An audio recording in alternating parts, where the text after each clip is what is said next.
यार मेरा wait stuck हो गया है, मैं अब क्या करूँ? इसको किस तरह से फ़िक्स करूँ? तो आज की वीडियो ना उन लोगों के लिए जिनका वेट स्टक हो गया है, तो ये उन लोगों के साथ आप वीडियो ज़रूर शेयर करिएगा। बहुत सारी चीज़ें आज मैं आप लोगों की ना इस वीडियो में क्लियर कर दूँगी।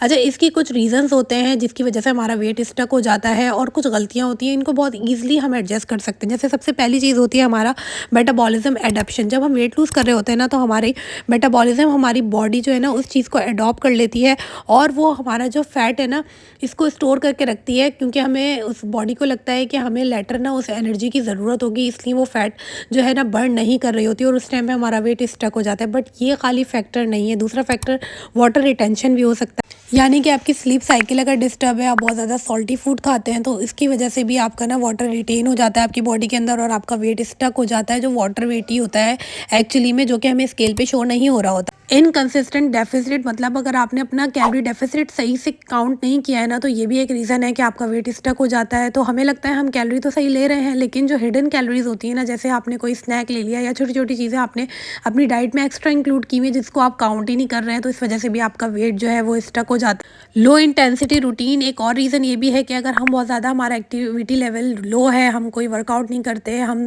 कुछ भी इस तरह की चीज़ नहीं कर रहे जिससे हमारी बॉडी मूव हो, तो उसकी वजह से हमें हमारा वेट जो है ना स्टक हो जाता है। तो ये कुछ रीज़न्स हैं। अब इनको फिक्स कैसे करना है ये मैं आपको बताती हूँ। बहुत सिंपल चीज़ें जो आपने अपने लाइफस्टाइल में, अपनी डेली रूटीन में चेंज करना।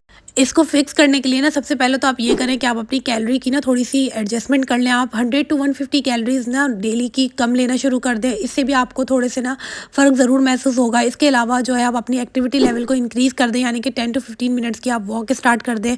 थोड़ी सी स्ट्रेंथ ट्रेनिंग आप अपनी कर सकते हैं, स्टेयर चल सकते हैं, ब्रिस्क वॉक कर सकते हैं। ये सारी चीज़ें भी आपको जो है ना वेट लॉस करने में हेल्प करेंगी। और एक इंपॉर्टेंट चीज़ है, अपने आप को अपने हाइड्रेट रखना है और अपनी स्लीप साइकिल को जो है ना वो अच्छा रखना है। अगर आपका स्लीप साइकिल आपकी अच्छी नहीं होगी ना, तो कहीं न कहीं आपको स्ट्रेस भी होता है, जिसकी वजह से आपका कॉर्टिसोल जो है ना वो हाई हो जाता है, जो कि आपका फैट जो स्टोर करने में बहुत मेजर रोल अदा करता है। अपनी कैलोरीज़ को ट्रैक करें एक्यूरेट तरीके से, अपनी रूटीन को थोड़ा-सा चेंज कर लें कि जब भी आपका ना इस वेट स्टक हो जाए तो आप थोड़ा-सा नॉर्मल रूटीन में आ जाएँ, आप कार्ब्स भी लेने लगें। ये मेरा पर्सनल एक्सपीरियंस है। अगर आप कार्ब्स लेने लगते हैं, नॉर्मल अपना खाने लगते हैं ना, तो फिर आप जब अपनी डाइट पे वापस जाते हैं, वेट लॉस के हिसाब से आप अपनी कैलोरी डेफिसिट में जाते हैं, तो आपकी बॉडी उस चीज़ को अगेन अडॉप्ट कर लेती है। तो ये एक टिप है, आप इसको फॉलो करके देख सकते हैं। तो बस ये थी मेरी आज का डे, और आज बस मैंने नॉर्मल से ये सारी चीज़ें खाई थी अपने पूरे डे में, और इसकी जितनी भी कैलोरीज़ हैं वो मैं अपने इंस्टाग्राम के इस चैनल पे शेयर कर दिया करूँगी। आप वहाँ पे जाके देख लीजिएगा। अगर आपको मेरी वीडियो अच्छी लगती है तो मुझे ज़रूर फॉलो कर लिएगा।